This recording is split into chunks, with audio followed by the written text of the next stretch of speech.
Abusia yini kumo awachana isko aha AG Politics Avenue kunia podcast or second yambi ku ismigi headlines ni jambre na inibi eksumo ini dimnya humraksim mesok se yanko political hawis ni na unia lawyer Martin Kpebu a private legal practitioner na aye tribunal bill na ekoso ewo parliament no opanyin kesi ajemre achena bin afa na mesok se yensemre yemungra na hwe abra ojemre one Alfredo Kansi e wogano tonight dumadi so a unia enya asamkoto abra cheno so am say ahasi AGH Politics Avenue mesok se yemungra ye insemfoni without the legal considerations thereof. But the majority, in fact, the Attorney General, Minister of Justice, he is actually still in Parliament. The Attorney General, Dr. Dominic Ayine, is still in Parliament as we speak, together with the Finance Minister, Dr. Kasila Tufosi, Majority Leader, as well, Mama Yaraga, and the members of Parliament on the majority side. And the business of the House is continuing without the minority. So Parliament is still in session. They're still going through the process of consideration of the Tribunal's bill without the minority present. Let's hear from Martin Kpebu right now. But before we do so, let's recall what Dr. Dominic Ayine said when the minority first raised this matter of some concerns of the content and detail of this Tribunal bill earlier today in Parliament. Take a look. These things are textually incorrect as far as the Constitution is concerned, because as you yourself drew his attention to the provision in Article 126 of the Constitution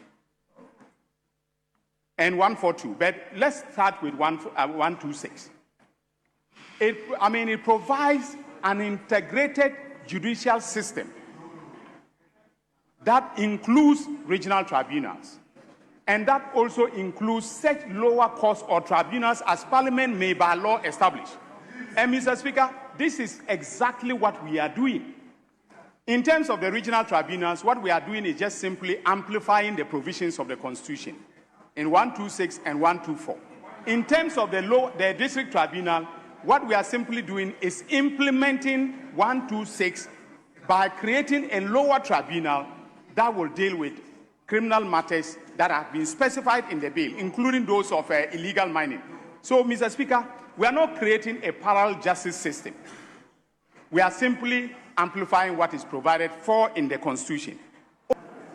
Is it going to be in charge of civil matters or criminal matters? Mr. Speaker, I am asking rhetorically. Respected Leonard, you must listen to me. You have your opportunity to have a bite. This is unfair. Respected Leonard Attorney General, first gentleman at the bar, this approach is wrong. This is wrong. You have your bite. Honorable Minority Leader. In the mic. Honorable Minority Leader. Honorable Minority Leader. Honorable Attorney General. And I'm your senior in this chamber. Both of you should resume your seats. I'm your senior. Honorable, I agree, but I'm your senior here. And I'm your senior here. Both of you should resume your seats. Chaos. That is what the tribunal will do. What you are doing is what the tribunal will do. They should let us speak. Both of you resume your seats. The tribunal system. This is the tribunal system.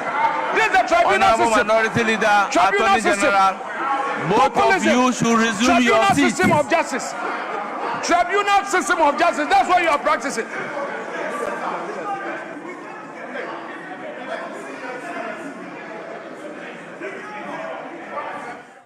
Well, so what you just watched is what preceded what we've just been showing you happening live on the floor of Parliament, culminating into the minority walking out as we speak. So what's happening in Parliament right now, as Parliament is still sitting, it's just the majority MPs that are going through the process of consideration of the Tribunal's Bill 2026. This is the section that has caused all of this,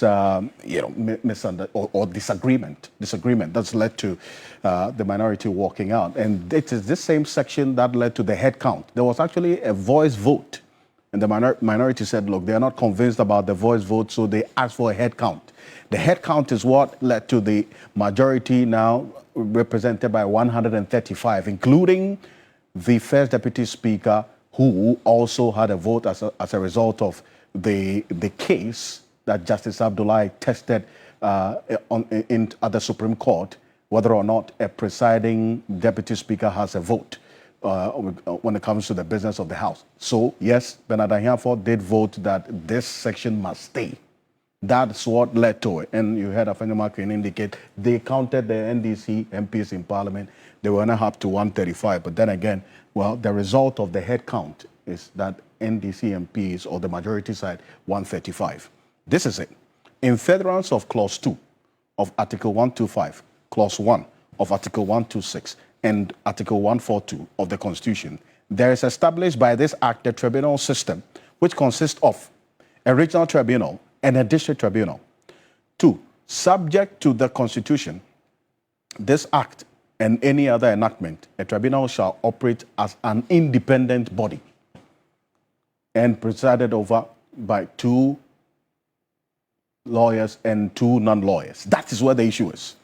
And this is why I bring in Martin Kpebu, is private legal practitioner. And Counsel, good evening. Thank you for joining us. And you've been observing what's has been happening in Parliament as we speak, and then also the positions of both the majority and the minority regarding this particular Section 4. And the fact that the minority, apart from Samuel Jinapor last week indicating that the mention of the tribunals brings them nightmares, they say that to the extent that the chair of the tribunal will be a lawyer, but then the other 2 will be non-lawyers who would be presiding over criminal matters, and they don't have legal background. It could create problems for, that's the position of the minority. I want to find out what you think of this. Oh, what I'll say, Mr. Okansi, right away is that we would always need lay people to participate in the justice system. We'll always need it. Look, Article 125 of the Constitution says that justice emanates from the people, blah, blah, blah, and the people may participate. So, you know, we have jurors. Yeah, we have jurors. So that tells you that citizens participate in such matters. And you know what?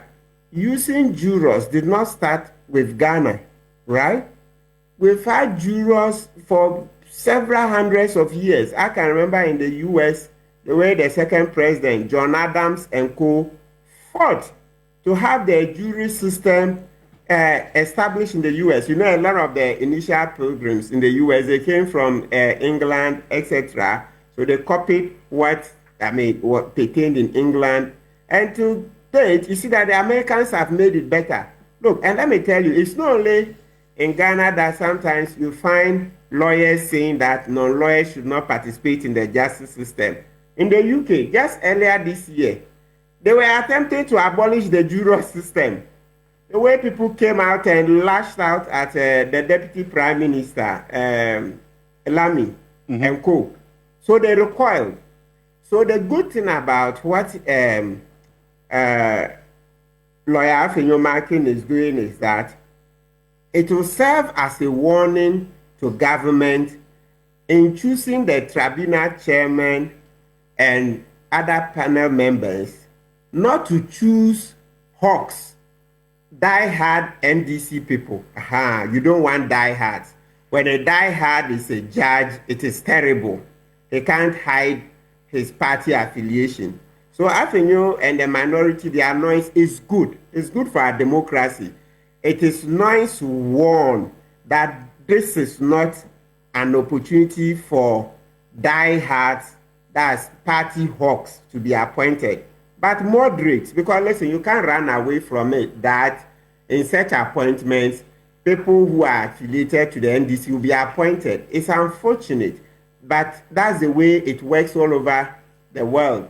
And you know, we've cited President Trump's example, even on the US Supreme Court, where he promised voters that, look, if you vote for me, I will send people to the US Supreme Court who can strike down Roe versus Wade. That's the law, the US Supreme Court case that made abortion free. Let's say abortion was generally allowed, dating from the 70s, something that's over 40 years old.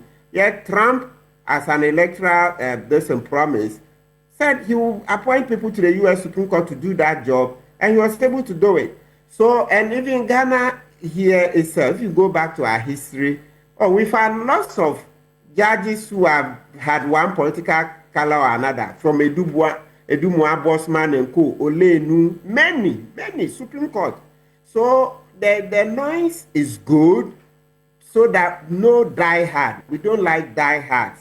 But of course, moderates and people who are quiet sympathizers will make their way. And as we continue making noise this way, we refine the system.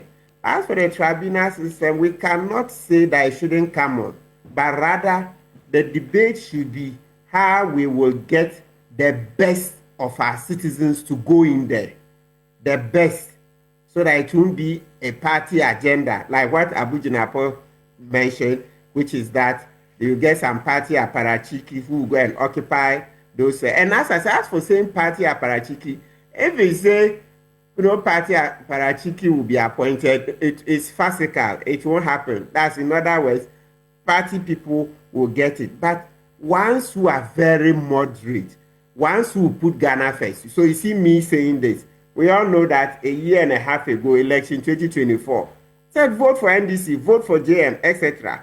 This government came, things that are not good, we say no.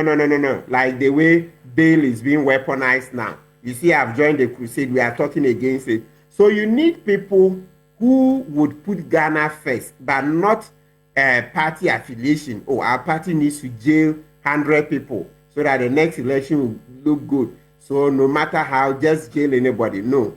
Okay? So that is what we should be looking at. Because as you referenced earlier, the tribunal system has always been in Article 142, 143, etc. It's been there. And it's not only in Ghana, like we said. In the UK, they still use the tribunal system. Internationally, you hear International Criminal Tribunal, etc. Yes, International Criminal Tribunal. You see the one that tried Charles Taylor, other people, the ICC. And the ICC, see how many African countries former leaders have been tried or going through trial, etc.